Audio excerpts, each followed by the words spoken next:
사랑하는 그루터기 교회 성도 여러분, 한 주간도 잘 보내셨습니까? 오늘은 2021년 첫 주일입니다. 여러분 새해 복 많이 받으시고 모쪼록 항상 강건하시기를 기도하겠습니다.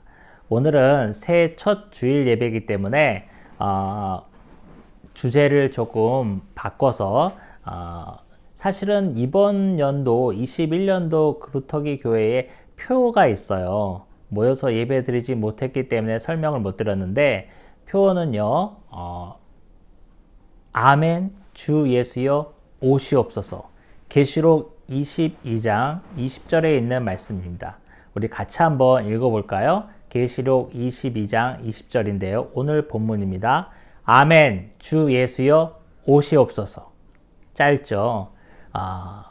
다시 오실 예수님을 기다리는 신앙을 우리가 가져야겠다라는 취지로 제가 이번 연도 우리 그루터기 교회의 표로 잡아왔습니다. 오늘 본문도 그 표에 맞게 설교를 준비했습니다. 여러분, 지난 2020년은 참 어려운 시기를 보냈어요. 소상공인을 비롯한 많은 자영업자들은 장사도 안 되고 사업도 안 되고 말할 수 없는 어려움을 겪고 있습니다.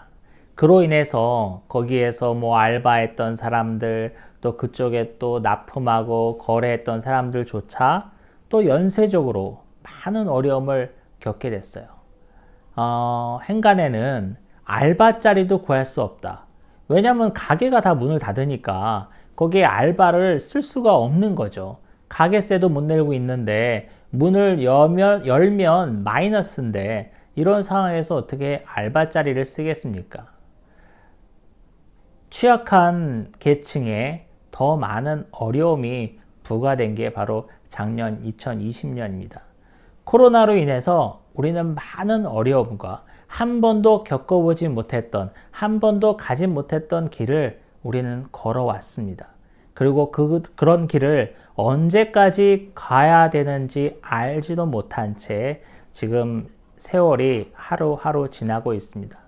다행인 것은 백신 소식이 이제 많이 좋아졌잖아요. 그래서 우리나라도 다음 달부터 2월부터 3월부터는 이제 백신 접종에 들어간다고 하는데 그 백신을 맞는다고 해도 우리가 국민 전체의 그 면역 효과가 일어나기 위해서는 60%다 전체 인구의 70%다라는 말하는 학자들도 있다시피 그렇게 상당수의 사람이 백신을 맞아야 돼요. 그 기간이 또 내년 하반기 9월 달까지는 가야 된다. 더 나아가서는 백신을 맞아도 우리는 마스크를 계속 써야 된다라고 많은 의학자들은 얘기하고 있습니다. 끝이 보이지 않는 싸움, 그 길을 우리는 걸어가고 있어요. 우리 교회 차원에서도 마찬가지입니다. 한 번도 이런 일이 없었는데 모여서 예배 드릴 수 없는 처지가 되다니. 지금 총탄이 날아다니는 전시 상황도 아닌데 같이 모여서 예배 드릴 수가 없어요. 사실은요, 날아다니는 총알보다 더 무섭습니다. 총탄은 보이기라도 하지, 누가 쏘는지 어디 방향에서 오는지 알기라도 하지. 이 바이러스 사태는 어디서 오는지, 지금 도대체 어느 쪽에서 나한테 오고 있는지, 누구로부터 오고 있는지도 알 수 없는 상황이잖아요. 사실 엄밀히 말하면 날아오는 총알보다 더 무서운 것이 바이러스라고 할 수 있습니다. 이로 인해서 많은 사람들은 심리적으로 많이 위축됐어요. 저도 약간 그런 영향을 받는 것 같습니다. 여러분들은 어떠신지 참 궁금하네요. 이런 상황을 겪으면서 저는 다시 한번 생각한 게 뭐냐면 우리가 기본으로 돌아가자예요. Back to the basic. 기본으로 돌아가야 됩니다. 많은 사람들이 신앙의 모범을 얘기할 때 초대교회 이야기를 많이 합니다. 저도 몇 번 했던 것 같은데 맞아요. 초대교회 이야기를 아니할 수 없습니다. 왜냐하면 저들은 신앙의 기본이 있었기 때문에 그래요. 그게 뭐냐면 다시 오실 주님을 기다리는 신앙. 재림 신앙이 있었기 때문에 초대교인들은 그토록 지금 2000년이 지났지만 전 세계 교회에서 그 교회사적으로 교회의 성도의 모범을 얘기할 때 거론되는 것입니다. 여러분, 초대교회의 어떤 상황인지 우리가 많이 알고 있잖아요. 로마의 압제를 피하면서 지하에 모여서 예배드리고, 그렇죠? 또 터키 지방에 가면 신약시대의 성지순례도 유명한데요. 카타콤, 지하 동굴 안에 살면서 거기에 막 지하 동굴 안에 몇천 명, 몇만 명 살면서 또 예배드리는 그런 장소도 있고, 왜 그 사람들은 그렇게 신앙을 지키기 위해서 목숨을 바쳤을까? 재산이 몰수당하고 그것뿐만 아니라 예수를 믿는다라는 이유로 그때 당시에는 로마 황제를 신으로 여겨야 되는데 예수 그리스도를 하나님의 아들 신으로 섬긴다는 이유로 잡혀가서 고문을 받거나 또 사자의 먹이가 되고, 그토록 우리가 관광지로 유명한 콜로세움, 거기에서 많은 로마의 왕과 귀족들이 앉아있는 가운데 사자를 풀어놓고 그 안에 기독교 신자를 집어넣고 사자의 밥이 되어서 죽어가는 모습을 보면서 로마 황제와 귀족들은 깔깔깔 웃으면서 먹고 마시는 유흥을 즐겼어요. 그게 바로 초대교인들이 예수를 신으로 믿는다는 이유로 사자밥이 되어서 죽어가던 모습입니다. 또 더 나아가서는 예수를 믿는다는 이유로 끌려가서 가로등이 되었더라고요.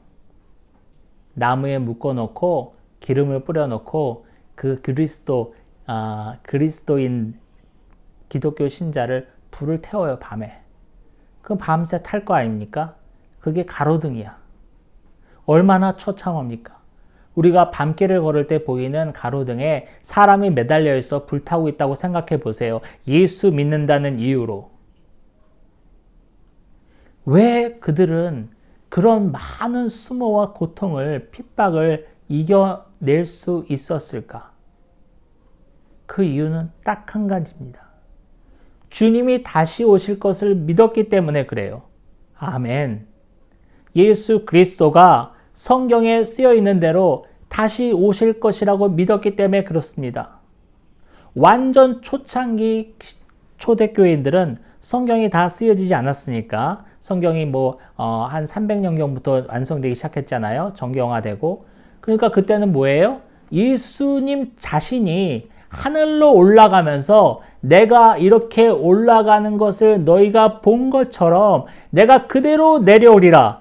이 말을 들은 초대교회인들과 사도들이 있었습니다. 그것을 본 사람들이 증언을 하고 그 증언이 계속 퍼져나가면서 예수님이 다시 오신대, 예수님이 하늘에 올라가신 것처럼 그 모양 그대로 다시 오신대, 이런 말이 퍼져나갔어요. 그때는 성경도 없었으니까 구전을 통해서 그 이야기가 증거됐습니다. 그 구전을 통해서 증거된 이야기 하나 가지고 초대교인들은 그 모든 핍박을 이겨내고 견뎌낼 수 있었습니다.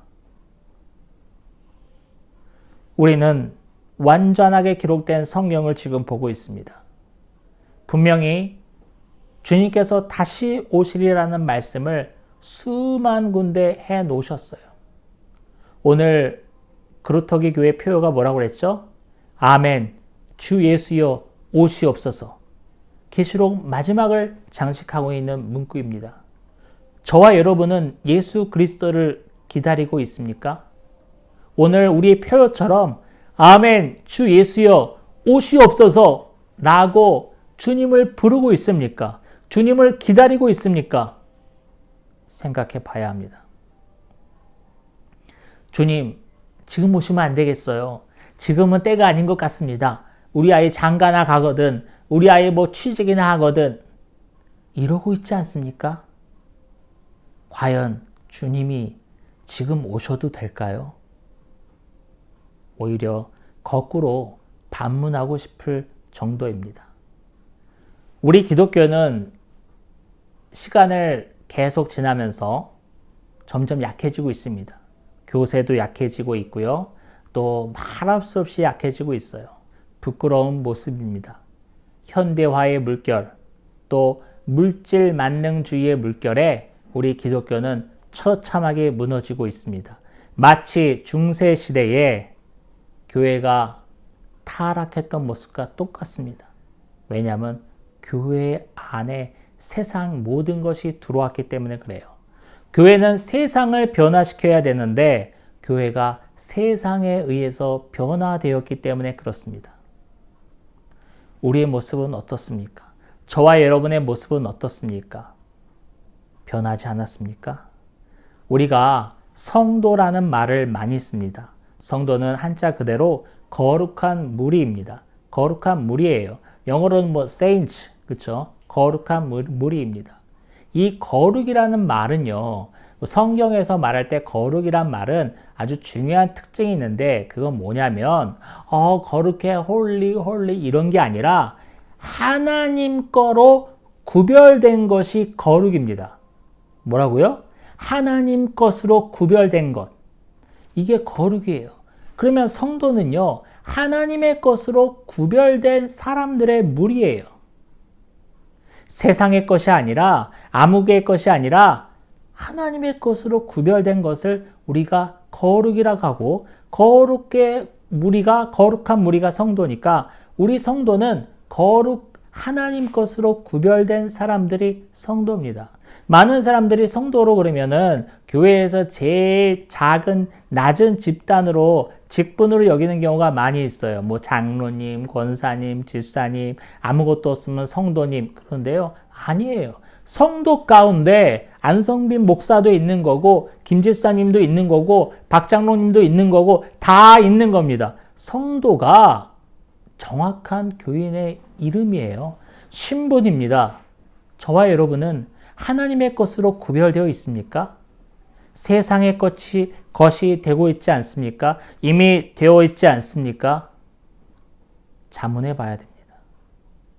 여러분, 우리가 어떻게 구원을 얻었습니까? 어떻게 우리가 하나님의 자녀가 되었습니까? 어떻게 우리가 거룩한 무리, 하나님의 것이라는 그 엄청난 직함을 우리가 받게 되었습니까? 하나님의 은혜죠. 거기에는 안성빈의 어떤 노력이 0.0001%가 가미되지 않았습니다. 저의 노력과 저의 봉사와 저의 헌신과 이 모든 것들은 안성빈이 구원을 받는데 아무런 효력을 발생할 수 없었습니다. 전적인 하나님의 은혜입니다. 100% 하나님의 은혜로 안성빈이 구원을 받았습니다. 천에 하나, 만에 하나에서 안성빈을 집어주신, 선택해 주신 예수 그리스도의 은혜, 그 은혜로 말미암아 우리가 구원을 얻은 것입니다. 저의 노력, 여러분의 노력과 봉사와 공로가 단 0.0001%도 들어가지 않았기 때문에 전적인 100%의 하나님의 은혜고 아울러 완전한 구원입니다. 제가 노력해서 여러분이 노력해서 구원을 받았다면 그것은 불완전할 수밖에 없어요. 왜냐하면 저와 여러분은 불완전한 존재이니까, 죄 많은 존재이니까, 아니 죄밖에 나올 게 없는 존재이니까 이런 존재가 이루어진 이런 존재가 노력해서 만들어진 구원이라면은 얼마나 형편없겠어요. 하지만 너무나 감사하게도 우리가 받은 구원은 하나님께서 완전하게 전적인 은혜로 만들어주신 것이기 때문에 완전합니다. 아멘. 이게 바로 우리의 지금 현 신분입니다. 빌립보서 1장 6절에 보면 너희 안에 착한 일을 시작하신 이가 그리스도 예수의 날까지 이루실 줄을 우리는 확신하노라. 뭡니까? 우리를 구원을 이루어주신 하나님께서, 예수님이 다시 오시는 그 마지막 날까지 우리의 구원을 또 완성시켜 주신대요. 이루어 나가게 해 주신대요. 얼마나 감사합니까? 나의 노력으로 구원이 이루어진다면, 완성된다면은 얼마나 불완전하고 형편없을 텐데 예수님이 우리 구원을 만들어 주신대요. 이루어 주신대요. 얼마나 감사하고 은혜로운 말씀입니까? 그렇기 때문에 우리의 구원은 정말 완전한 것입니다. 한치의 흐트러짐이나 의심이 있어서는 아니 됩니다. 다시 계시록으로 돌아오겠습니다. 계시록 22장 11절에 보니까 이런 말이 있어요.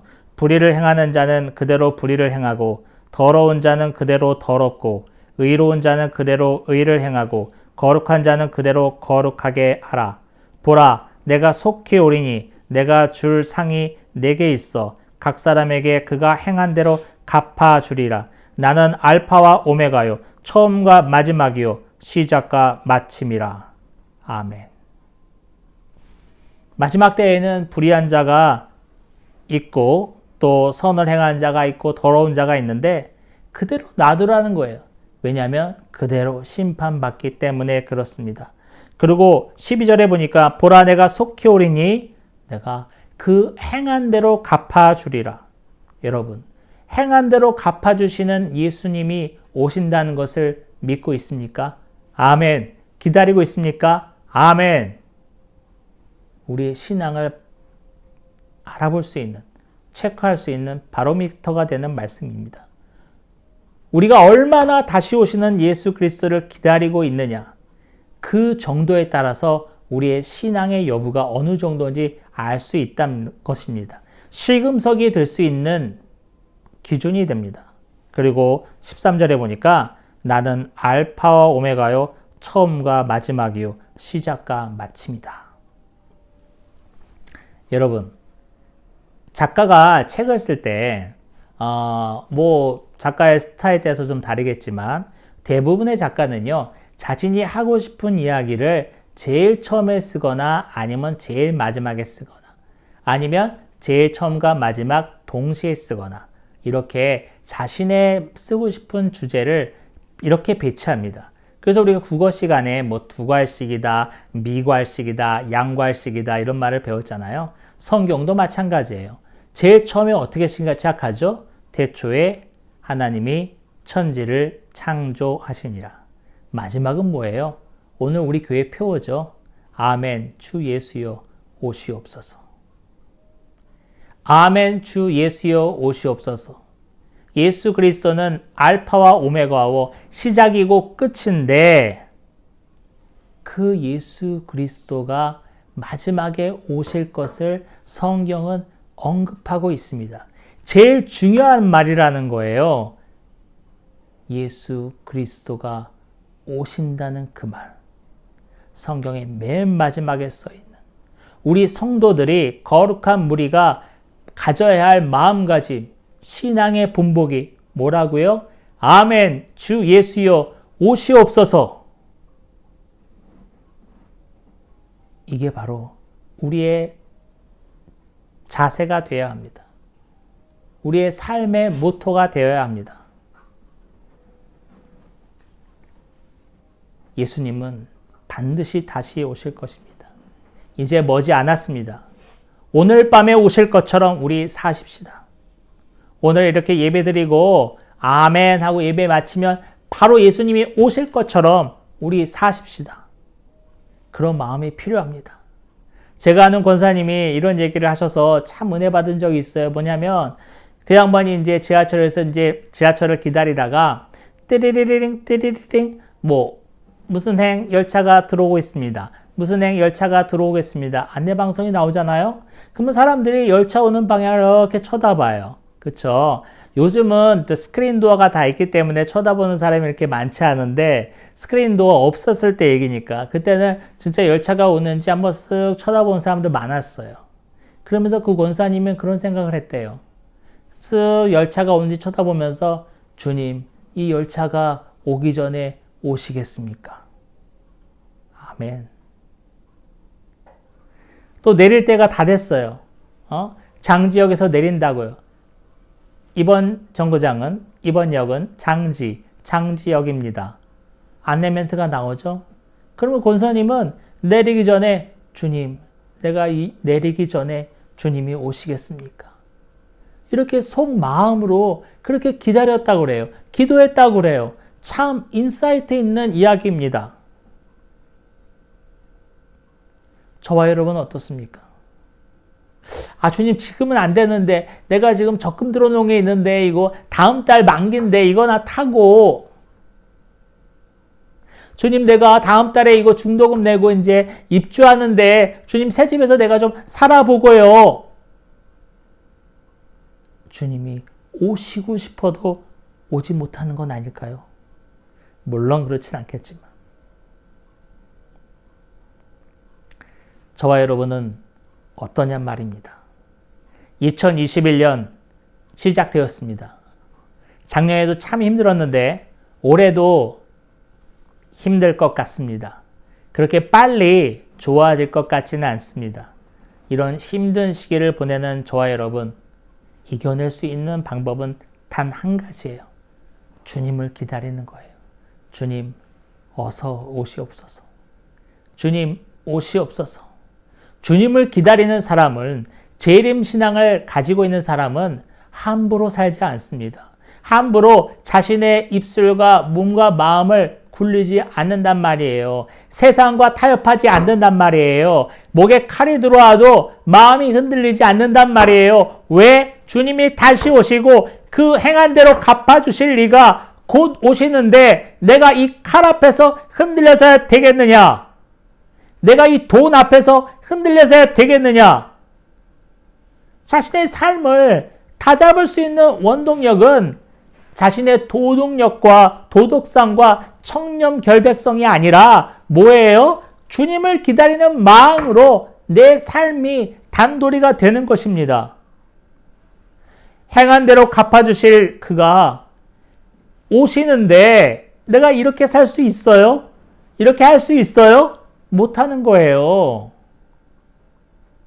자신의 도덕성, 청렴결백성 믿지 마십시오. 우리 안에서 나올 수 있는 것은 더러운 죄밖에 없어요. 우리 안에서 나올 수 있는 것은 냄새나는 죄밖에 없습니다. 이런 존재가 무슨 도덕성이 있고 청렴결백성이 있어요. 행한 대로 갚아주실 그 재판장 되신 예수 그리스도께서 곧 오실 것이기 때문에 우리가 함부로 살 수 없고 우리의 삶을 지킬 수 있는 것입니다. 여러분, 다시 오실 주님을 기다리는 신앙, 저와 여러분에게는 얼마나 있습니까? 없다면, 흐려졌다면 지금 눈물로 기도하십시다. 주님 다시 오신다고 그랬는데 내 마음속에는 냉랭합니다. 주님이 오시는지 어쨌는지 관심도 없고 차갑습니다. 주님, 나에게 더 은혜를 부어 주시옵소서. 주님을 기다리는 신앙을 저에게 부어 주시옵소서라고 기도하는 저와 여러분이 되기를 간절히 원합니다. 주님을 기다리는 마음으로, 그 신앙으로 2020년을 21년을 시작하는 저와 여러분이 되기를 간절히 소원합니다. 은혜 아니면 나서지 못하네. 십자가의 그 사랑 능력 아니면 나서지 못하네. 은혜 아니면 나서지 못하네. 놀라운 사랑 그 은혜 아니면 나서지 못하네. 여러분, 이 은혜로 우리 지금 서 있는 거잖아요. 더러운 죄인 이 안성민 목사가 그 은혜 가운데 서 있기 때문에 이렇게 설교하고 이렇게 서 있는 겁니다. 지금 당장 날벼락을 맞아 죽어도 마땅한 죄인인 저와 여러분이 그 은혜로 서 있는 거잖아요, 여러분. 다시 한번 그 은혜를 생각하십시다. 우리가 지옥 형벌을 받아도 마땅한 우리가 감히 주님의 이름을 부르고 주님 존전에 나와 예배하며 거룩한 무리라는 칭함을 받는 것은 은혜 때문입니다. 이 은혜가 2021년도 저와 여러분의 모든 가정 가운데 임하기를 예수 그리스도의 이름으로 축원합니다. 이제는 죽어 마땅한 죄인인 우리를 은혜 가운데 살려주신 예수 그리스도의 은혜와 하나님의 사랑과 성령의 교통하심이 예배하는 모든 무리 가운데 지금부터 영원토록 함께 있을지어다. 아멘.